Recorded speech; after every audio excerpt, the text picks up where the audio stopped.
wabarakatuh. Selamat pagi anak-anak semua yang saya cintai.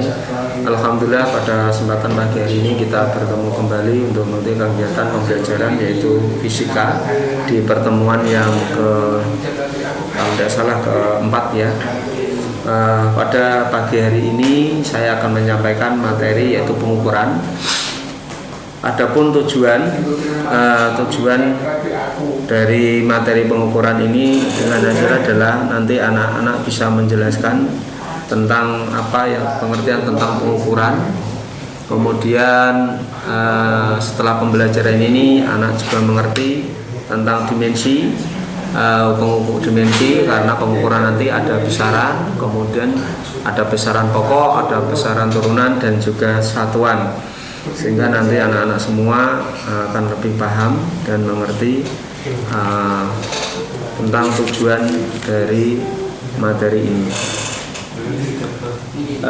Selanjutnya sebelum saya lanjutkan tentang penjabaran materi pengukuran, mari kita berdoa dulu dengan membaca suratul Fatihah. Semoga pembelajaran pada pagi hari ini diridhai Allah SWT dan bermanfaat untuk diri kita sendiri khususnya dan orang lain pada umumnya. La diniyah wal ijabah al-Fatihah.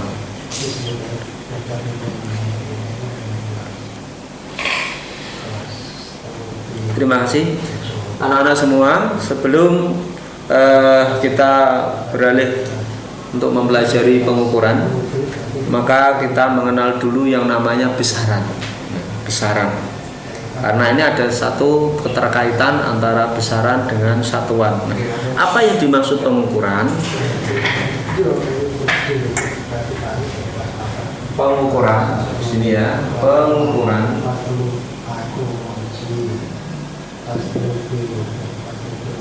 proses membandingkan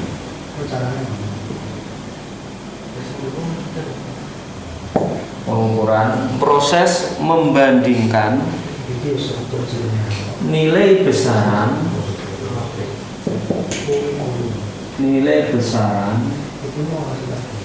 yang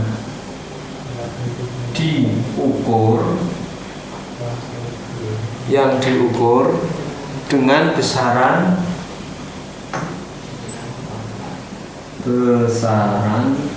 sejenis dengan besaran jenis yang dipakai sebagai satuan,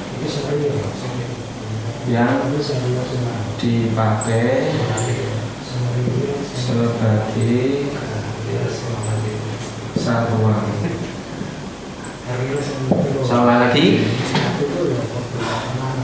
pengukuran adalah proses membandingkan nilai besaran yang diukur dengan besaran sejenis yang dipakai sebagai satuan. Dengan kata lain, untuk memudahkan anak biar lebih paham, ya, lebih paham. Jadi satu pengukuran itu proses membandingkan dua buah besaran. Proses membandingkan dua buah besaran yang sejenis. Nah, yang mana dipakai sebagai satuan itu artinya pengukuran. Satu contoh misalnya, ini papan tulis. Kita bandingkan, ada dua buah benda, satu papan tulis, yang satu meteran. Prakteknya bagaimana pengukuran itu? Dua buah benda, saya ulangi, dua buah benda. Misalkan satu papan tulis.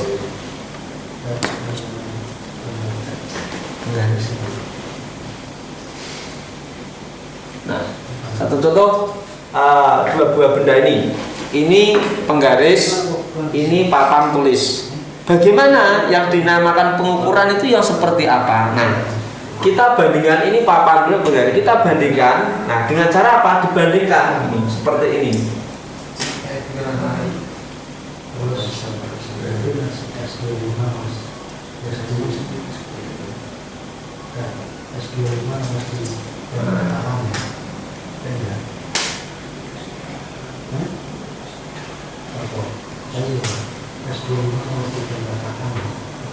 Nah, di sini berarti diperoleh hasil setelah dibandingkan antara papan tulis dengan penggaris yang saya pegang ini, diperoleh hasil berapa panjang dari papan tulis ini yaitu adalah 141. Itu diperoleh dari hasil membandingkan papan tulis dengan penggaris ini. Nah, itu yang dinamakan pengukuran.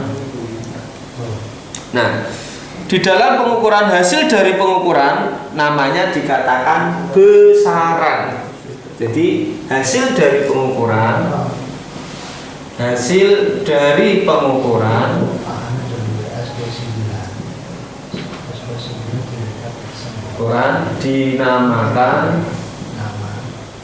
dinamakan besaran. Nih, saya ulangi lagi. Pengukuran proses membandingkan nilai besaran yang diukur dengan besaran jenis yang dipakai sebagai satuan. Nah, ada dua buah benda prakteknya. Ini papan tulis, benda pertama papan tulis, benda yang kedua penggaris. Setelah kita bandingkan, ini dibandingkan satu,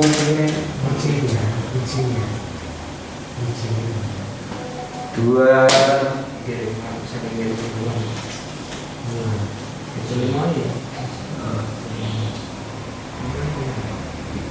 2,5. Nah, ini setelah dibandingkan antara papan tulis dengan penggaris, diperoleh hasil berapa? Panjang papan tulis adalah setelah hasil pengukuran panjang papan tulis sama papan tulis 141 apa? Sentimeter. Ini hasilnya, ini satuannya. Ini namanya satuan. Nah, jadi ya antara satuan dengan pengukuran dan besaran itu tidak bisa dilepas karena adanya saling keterkaitan. Nih.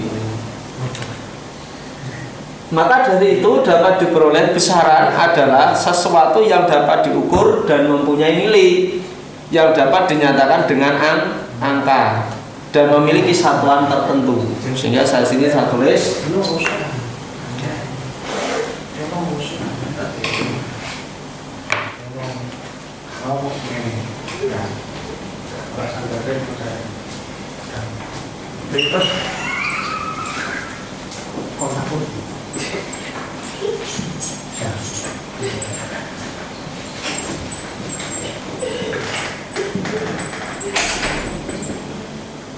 sesuatu yang dapat diukur,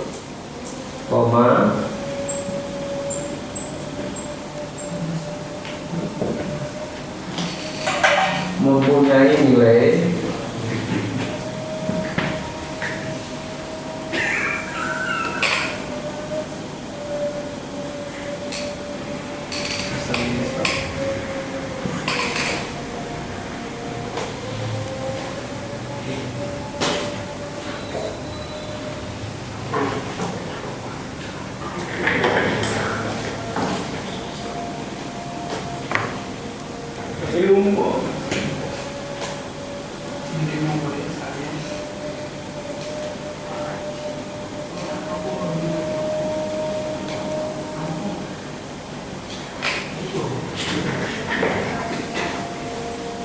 dan memiliki satuan tertentu.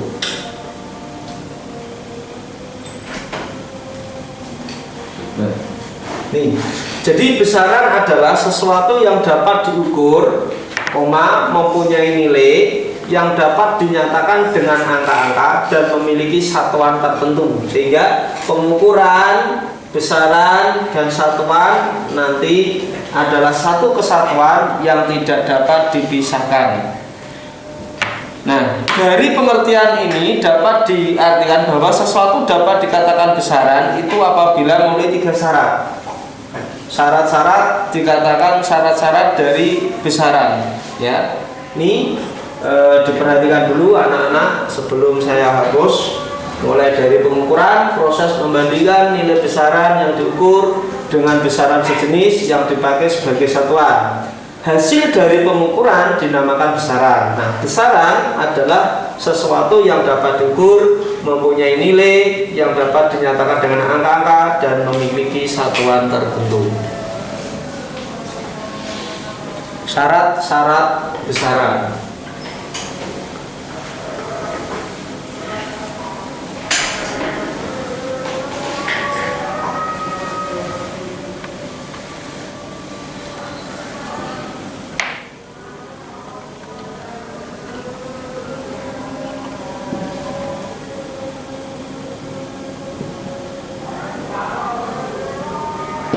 Satu, dapat diukur.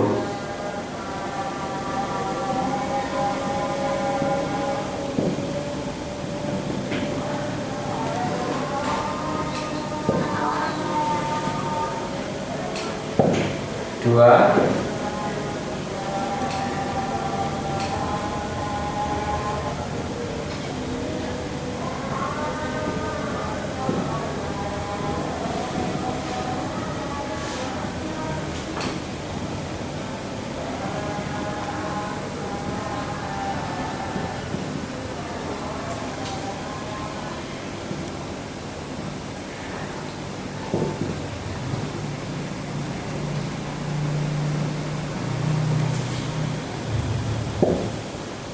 yang ketiga,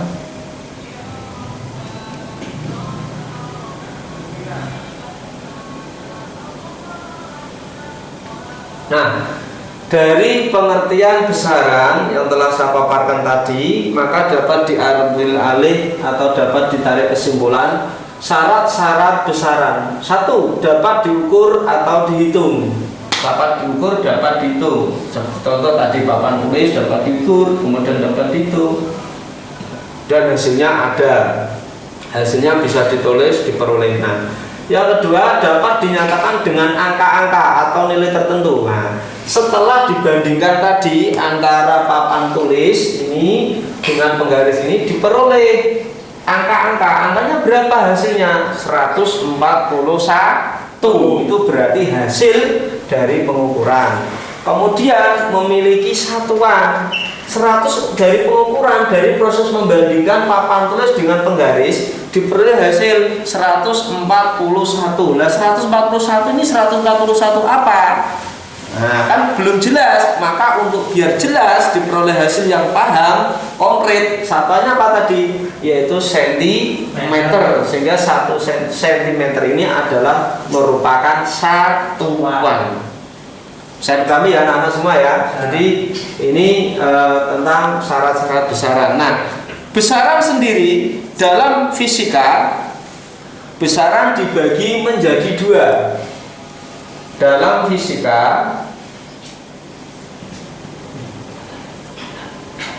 besaran itu ada dua, dibagi menjadi dua. Itu besaran pokok, kemudian besaran turunan. Nih, jadi dalam fisika besaran dibagi menjadi dua, besaran pokok dan besaran turunan. Apa yang dimaksud besaran pokok? Besaran pokok adalah besaran yang dapat berdiri sendiri. Artinya besaran yang satuannya telah ditetapkan terlebih dahulu dan tidak diturunkan dari besaran lain.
Saya terangkan.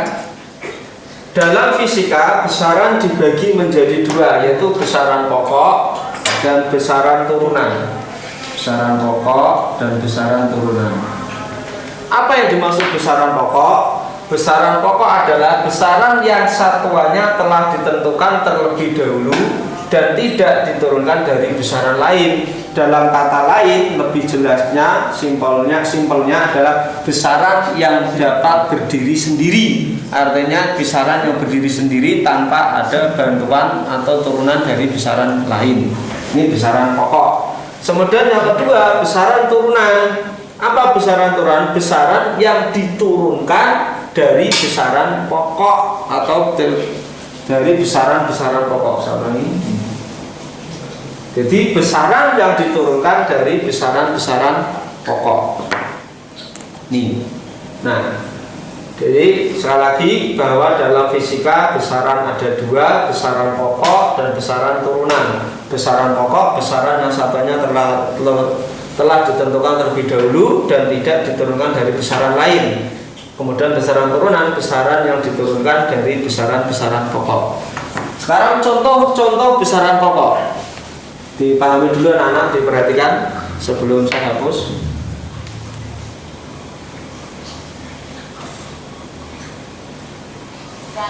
Ya, kita lanjutkan.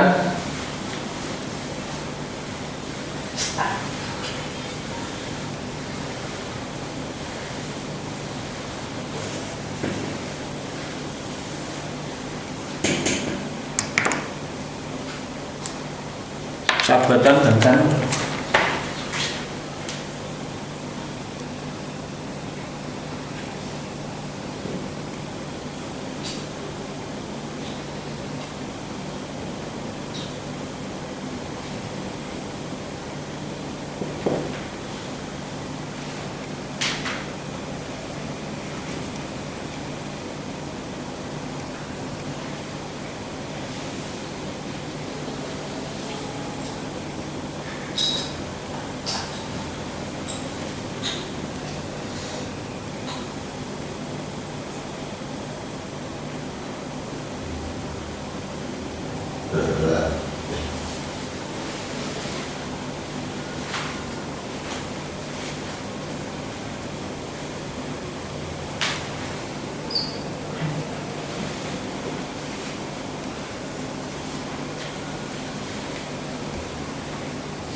Nih pembagian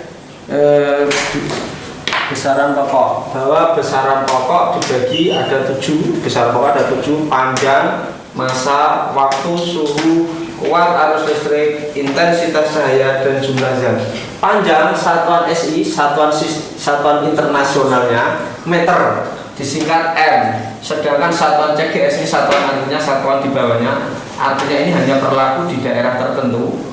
Kalau yang ini berlaku seluruh dunia. Jadi kalau SI, satuan yang sudah dibakukan, yang sudah mengalami perjanjian di mana negara-negara seluruh dunia memakai satuan ini. Ini satuan SI ini dipakai di seluruh dunia. Sedangkan yang sistem CGS ini hanya dipakai di negara-negara tertentu. Artinya mungkin di Indonesia pakai sentimeter bisa, tapi mungkin di negara Inggris atau mungkin di negara Arab tidak mau memakai satuan sentimeter karena dia makainya meter. Kali panjang satuan internasionalnya meter, singkatannya M. Satuan CGS-nya sentimeter, singkatannya cm. 2. Massa, satuan internasionalnya adalah kilogram, singkatannya adalah kg. Kemudian satuan CGS-nya gram dan singkatannya adalah g. 3. Waktu, satuan internasionalnya sekon, singkatannya s. Satuan CGS-nya juga sekon, singkatannya adalah juga s. Yang keempat, suhu, satuan internasional adalah Kelvin, singkatannya K. Satuan CGS-nya juga Kelvin, singkatannya adalah K. 5. Arus listrik, ampere, singkatannya A. Stat ampere, CGS, singkatannya stat A. Intensitas cahaya, satuan internasionalnya kandela, kemudian singkatannya CD. Satuan CGS-nya tetap kandela dan singkatannya CD. Kemudian untuk yang nomor 7, jumlah zat, kilomol, satuan internasionalnya singkatannya kilomol, kemudian satuan CGS-nya juga mol, kemudian singkatannya juga mol. Ini satuan, ulangi, besaran-besaran pokok yang mana besaran-besaran ini tidak bisa atau tidak diturunkan dari besaran yang lain. Artinya sudah ditentukan satuannya terlebih dahulu. Ada 7. Ini tidak lebih. Tapi nanti kalau yang satuan besaran turunan banyak sekali. Kalau besaran turunan banyak sekali. Nah, itu dulu anak-anak yang saya sampaikan tentang pengukuran, yaitu kemudian ada besaran pokok, dan nanti di pertemuan berikutnya kita lanjutkan ke besaran turunan. Kurang lebihnya saya mohon maaf. Demikian wabillahi taufiq hidayah. Assalamualaikum warahmatullahi wabarakatuh.